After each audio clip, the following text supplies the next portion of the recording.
ಇನ್ನೊಂದು ವಿಷಯ, ಈ ಸಲ ನಾನು ದುಬೈಗೆ ವಾಪಸ್ ಹೋಗ್ಬೇಕಾದ್ರೆ ನನ್ನ ಜೊತೆ ನಿಮ್ಮಿಬ್ಬರನ್ನು ಕರ್ಕೊಂಡು ಹೋಗ್ತಾ ಇದ್ದೀನಿ.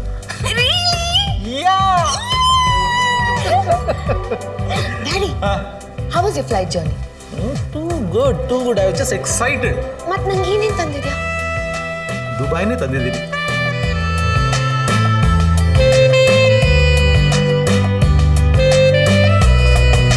ಸುಮತಿ, ಒಂದು ದಿವಸದಲ್ಲಿ ವಾಪಸ್ ಬರ್ತೀನಿ ಅಂತ ಹೋದೋಳಲ್ವ ನೀನು? ಇನ್ನೂ ಅಲ್ಲಿ ಏನು ಮಾಡ್ತಿದೀಯಾ? ರೀ, ಇಲ್ಲಿ ಪರಿಸ್ಥಿತಿ ತುಂಬ ಗಂಭೀರವಾಗಿದೆ.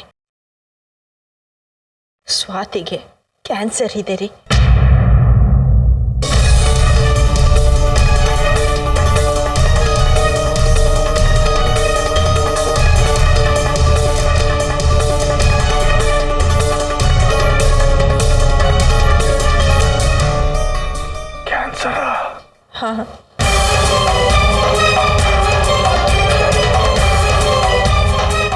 ನನಗೂ ಇಲ್ಲಿ ಬಂದಮೇಲೆ ವಿಷಯ ಗೊತ್ತಾಗಿತ್ತು. ಇಂಥ ಪರಿಸ್ಥಿತಿಲಿ ಅವಳನ್ನೊಬ್ಳೆ ಬಿಟ್ಟು ಹೇಗ್ರಿ ಬರಲಿ?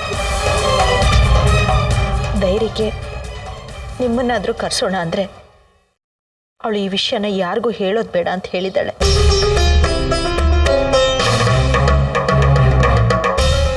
ಅವಳ ಮಗಳಿಗೂ ಈ ವಿಷಯ ಗೊತ್ತಿಲ್ಲ.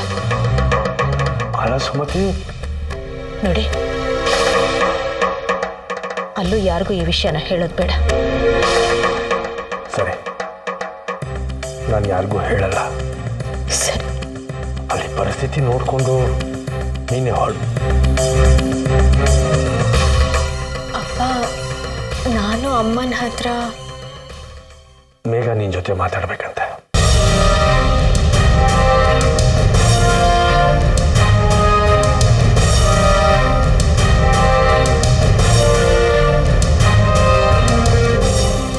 ಅಮ್ಮ,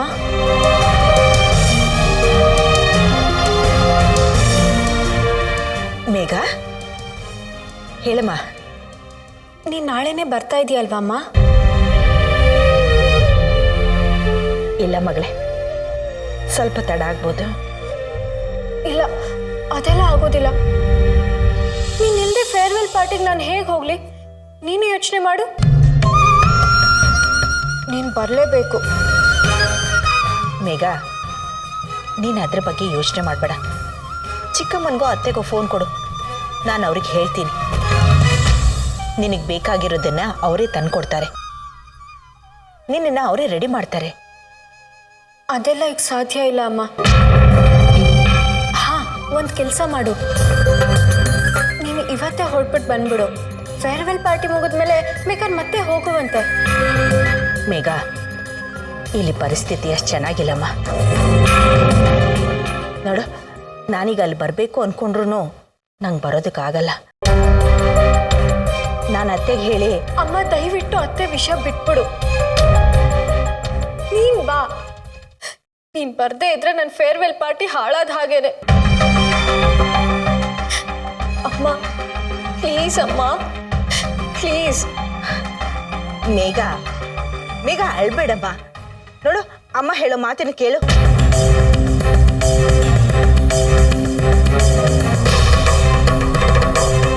ಮೇಘ,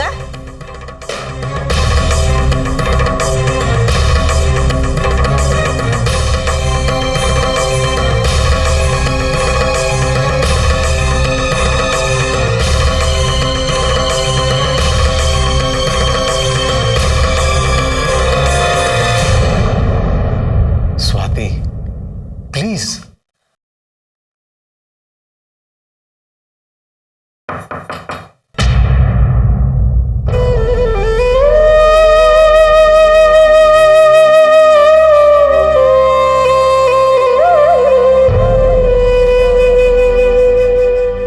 ಬಾ ಅಕ್ಕ.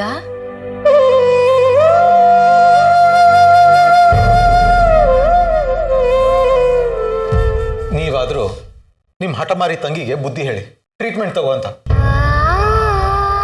ಸ್ವಾತಿ, ಅಕ್ಕ ಪ್ಲೀಸ್, ಮತ್ತೆ ಮತ್ತೆ ಅದನ್ನೇ ಹೇಳಬೇಡ. ನಾನು ಚೆನ್ನಾಗಿದ್ದೀನೋ ಇಲ್ವೋ ಅದು ಮುಖ್ಯ ಅಲ್ಲ. ಡಾನ್ಸ್ ಪ್ರೋಗ್ರಾಮ್ ಮುಗಿಯೋವರೆಗೂ ಮಯೂರಿಗೆ ಈ ವಿಷಯ ಗೊತ್ತಾಗಬಾರ್ದು. ಅದು ಮುಖ್ಯ ಅಷ್ಟೇ. ಸ್ವಾತಿ ಪ್ಲೀಸ್. ಅವಿ, ನಾನು ಸಂತೋಷವಾಗಿದ್ದೀನಿ, ಖುಷಿಯಿಂದ ಸಾಯಕ್ಕೆ ಇಷ್ಟಪಡ್ತೇನೆ. ನನ್ನನ್ನು ಆಸ್ಪತ್ರೆಗೆ ಸೇರಿಸಿ ನನ್ಗೆ ಉಳಿದಿರೋ ಅಲ್ಪ ಸ್ವಲ್ಪ ಸಮಯನೂ ನರಳೋ ಹಾಗೆ ಮಾಡಬೇಡಿ. ಯಾರಿಂದಾನು ಏನು ಮಾಡಿದ್ರೂ ನನ್ನನ್ನು ಉಳ್ಸೋಕೆ ಆಗೋದಿಲ್ಲ ಅಂತ ನಿಮಗೂ ಗೊತ್ತಿದೆ. ಆದರೂ ಮನಸ್ಸು ಕೇಳಬೇಕಲ್ಲ ಸ್ವಾತಿ.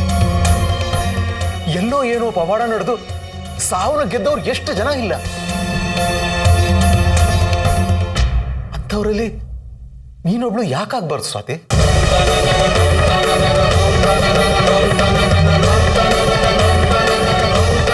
ಹೌದಲ್ವಾ?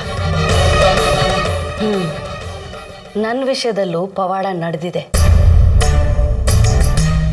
ಅದಕ್ಕೆ ಕ್ಯಾನ್ಸರ್ ಬಂದಿದ್ದು ಗೊತ್ತಿಲ್ಲದೆ, ಇಡೀ ದೇಹನ ಹರಡ್ಕೊಂಡಿರೋದು ಗೊತ್ತಿಲ್ಲದೆ ಈಗ ಸಾವಿನ ಬಾಗಿಲನ್ನ ತಟ್ತಾ ಇದ್ದೇನೆ.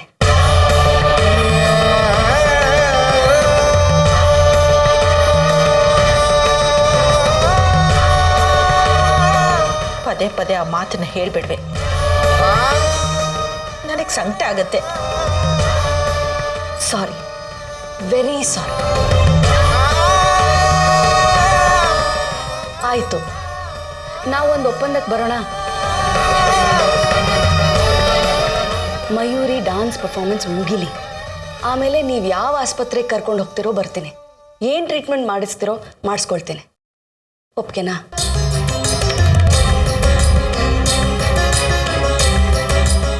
ಮಮ್ಮ, ಅವಿ, ನೆನ್ನೆ ಶಾಂಭವಿ ಮನೆಯಲ್ಲಿ ಅಕ್ಕ ಎಷ್ಟು ಚೆನ್ನಾಗಿ ಹಾಡಿದ್ರು ಗೊತ್ತಾ? ಭಾಗ್ಯದ ಲಕ್ಷ್ಮೀ ಬಾರಮ್ಮ ಅಂತ. ಮಮ್ಮ, ನೀನು ಬರ್ತಾ ಬರ್ತಾ ನಾನು ಮರ್ತೇ ಬಿಡ್ತಿದ್ಯಾ. ನಾನು ನಿನ್ನನ್ನು ಮರ್ತು ಬಿಟ್ಟಿದ್ದೀನ? ಮತ್ತಿನ್ನೇನು, ನಾಳೆ ನನ್ನ ಡಾನ್ಸ್ ಶೋ. ನೀನು ಭಾಗವಹಿಸ್ತಾ ಇಲ್ವಲ್ಲ? ಹೌದು, ಆದರೂ ಡ್ರೆಸ್ಸನ್ನು ಮಾತ್ರ ಕಂಪಲ್ಸರಿ ಹಾಕೊಂಬರ್ಬೇಕು ಅಂತ ಗುರುಗಳು ಹೇಳ್ಬಿಟ್ಟಿದ್ದಾರೆ. ಆಯ್ತು, ಹಾಕೊಂಡು ಹೋಗು. ಸಿಂಪಲ್ ಆಗಿ ಹಾಕೊಂಡು ಹೋಗು ಅಂದ್ರೆ ಹೇಗ್ ಮಮ್ಮ? ಅದಕ್ಕೆ ಬೇಕಾಗಿರೋ ಜುವೆಲ್ಸು, ಮೇಕಪ್ ಮಟೀರಿಯಲ್ಸ್ ಎಲ್ಲ ತಗೊಬೇಕಲ್ಲ. ಅಯ್ಯೋ ಹೌದು, ಖಂಡಿತ ಬೇಕು. ಮತ್ತೆ ಬಾ, ಶಾಪಿಂಗ್ ಹೋಗ್ಬಿಟ್ಟು ಬರೋಣ. ಅದು ಐ ಆಮ್ ಸಾರಿ ಮಗಳೇ, ನನಗೆ ಡ್ಯಾಡಿ ತುಂಬ ದಿನ ನಂತರ ಬಂದಿದ್ದಾರಲ್ಲ, ಅವ್ರ ಜೊತೆ ಮಾತಾಡೋದು ತುಂಬ ಇದೆ.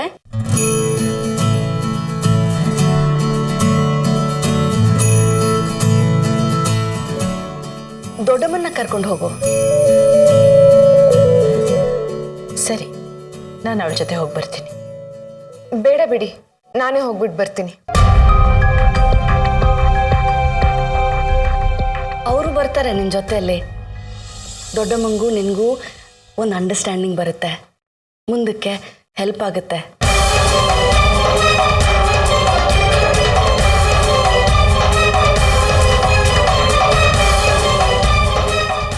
ಯಾರಿಗೆ ಹೆಲ್ಪ್ ಆಗುತ್ತೆ? ನಿಮ್ಮಿಬ್ಬರಿಗೂ.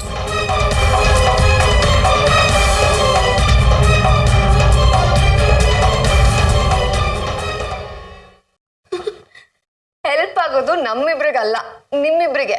ನಂಗೆಲ್ಲ ಗೊತ್ತು, ನಂಗೆಲ್ಲ ಅರ್ಥ ಆಗತ್ತೆ. Okay okay, enjoy. ನಾನು ಹೋಗ್ತೀನಿ. ದೊಡ್ಡಮ್ಮನ್ನು ಕರ್ಕೊಂಡು ಹೋಗು. ಅವ್ರನ್ನ ಯಾಕೆ ಕರ್ಕೊಂಡು ಹೋಗ್ಬೇಕು? ಸುಮ್ಮನೆ ನಿನ್ನ ಸಹಾಯಕ್ಕೆ.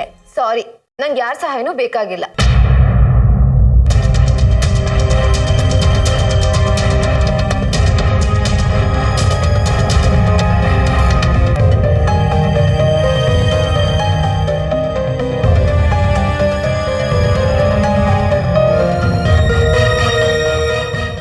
ಸರಿ, ಓಕೆ.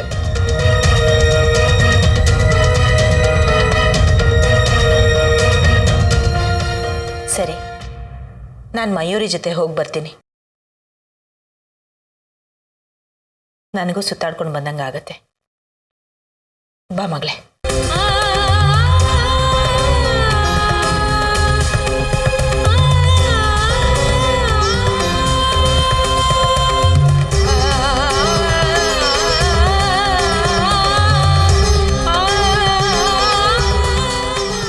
ಅವಿ, ಮಯೂರಿ ಗೌರಿ ಅಕ್ಕನ ಜೊತೆ ಬೆರೆತಷ್ಟು ಒಳ್ಳೆಯದು. ಯಾಕಂದರೆ ನಾನು ಹೋದ್ಮೇಲೆ ಅವಳು ಇರಬೇಕಾಗಿರೋದು ಅಕ್ಕನ ಜೊತೆ ತಾನೆ. ಇಲ್ಲ ಸ್ವಾತಿ, ನೀನು ಎಲ್ಲೂ ಹೋಗ್ತಾ ಇಲ್ಲ. ನೀನು ಮಾತು ಕೊಟ್ಟ ಹಾಗೆ ಈ ಡಾನ್ಸ್ ಪರ್ಫಾರ್ಮೆನ್ಸ್ ಮುಗಿದ ತಕ್ಷಣ ನೀನು ಆಸ್ಪತ್ರೆಗೆ ಹೋಗ್ತೀಯಾ, ಟ್ರೀಟ್ಮೆಂಟ್ ತಗೊಳ್ತೀಯಾ, ಎಲ್ಲ ಸರಿ ಹೋಗುತ್ತೆ. ಅರ್ಥ ಆಯ್ತಾ? ಅವಿ, ನೀವು ಅರ್ಥ ಮಾಡ್ಕೊಳ್ಳಿ. ಅವಳಿಗೆ ಈಗ ಬೇಕಾಗಿರೋದು ಒಬ್ಬ ತಾಯಿ. ಅವಳ ವಯಸ್ಸಂಥದ್ದು, ನಾಜೂಕಾದ ವಯಸ್ಸು. ಸ್ವಲ್ಪ ಯಾಮಾರಿದ್ರೆ ಏನಾದರೂ ಆಗಬಹುದು. ಈಗ ಅವಳನ್ನ ತುಂಬ ಕೇರ್ಫುಲ್ಲಾಗಿ ಹ್ಯಾಂಡಲ್ ಮಾಡಬೇಕು. ಸುಮತಿ ಅಕ್ಕ ಆ ಜವಾಬ್ದಾರಿನ ತುಂಬ ಚೆನ್ನಾಗಿ ನಿಭಾಯಿಸ್ತಾರೆ ಅನ್ನೋ ನಂಬಿಕೆ ನನಗಿದೆ.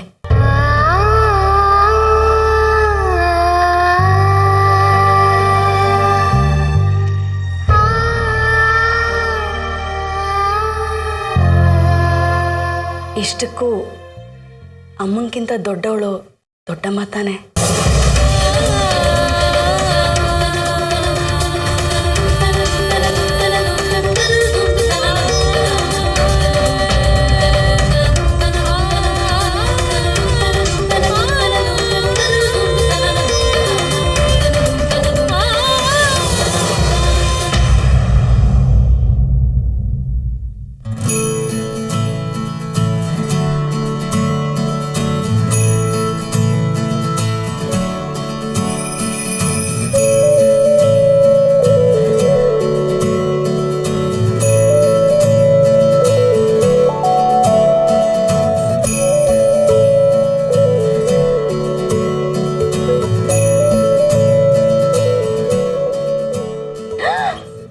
ಅಬ್ಬಾ, ಎಷ್ಟು ದೊಡ್ಡ ಅಂಗಡಿ! ಈ ಬೆಳಕಲ್ಲಿ ಸ್ವರ್ಗಲೋಕ ಇದ್ದಂಗಿದೆ.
ಬರೋದು ತಡ ಆಗೋ ಥರ ಇದೆ.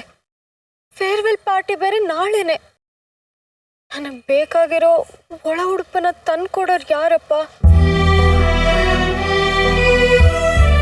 ಹಾ, ಚಿಕ್ಕಮ್ಮನ್ ಕೇಳಿದ್ರೆ ಓಹೋ.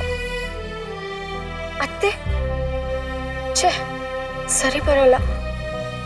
ಮೊದಲೇ ಇಬ್ರಿಗೂ ನನ್ನ ಮೇಲೆ ಕೋಪ ಇದೆ. ಮತ್ತೆ ಹೇಗೆ? ಹಾ, ಛಾಯೆ ಸಹಾಯ ತಗೊಂಡ್ರೆ?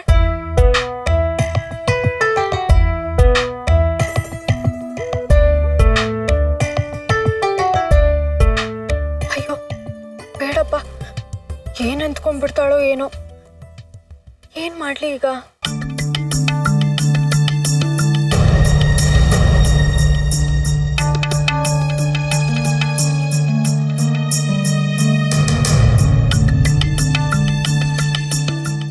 ಮೇಘ, ಏನು ಯೋಚನೆ ಮಾಡ್ತಿದ್ಯಾ?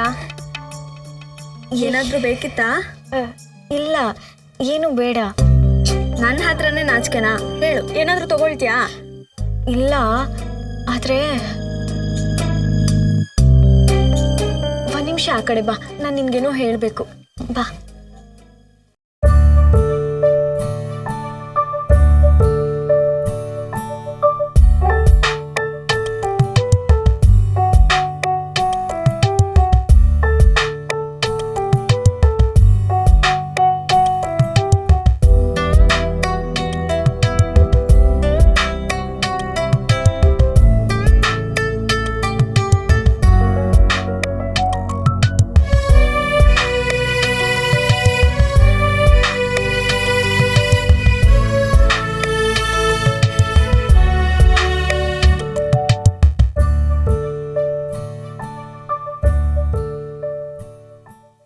ಬಾರೆ.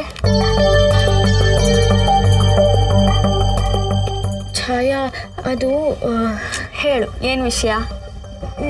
ನನಗೆ ಹೆಂಗೆ ಹೇಳ್ಬೇಕಂತಾನೆ ಗೊತ್ತಾಗ್ತಿಲ್ಲ. ಹೇಳೆ. ಅದು ಈಗೇನು ಹೇಳ್ತೀಯೋ ಇಲ್ವೋ?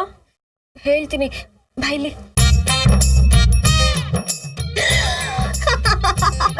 ನಗ್ಬೇಡ ಕಣೆ, ಎಲ್ಲರೂ ನಮ್ಮನೆ ನೋಡ್ತಾರೆ. ನಗ್ಬೇಡ್ವೆ ಪ್ಲೀಸ್ ಕಣೆ. ಮತ್ತಿನ್ನೇನೆ, ಇದನ್ನ ಹೇಳಕ್ಕೆ ನನ್ನ ಹತ್ರ ಇಷ್ಟೊಂದು ನಾಚಿಕೆ ಪಡ್ಕೊಂಡ್ಯಾ? ಸರಿ, ಅದೇನು ಬೇಕು ತಗೊಳ್ಳೋಣ, ನಡಿ.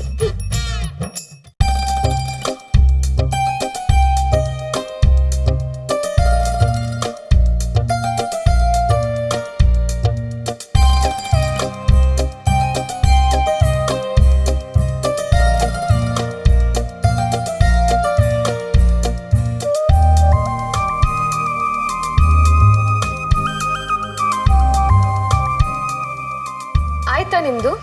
ಹಾ, ಇದು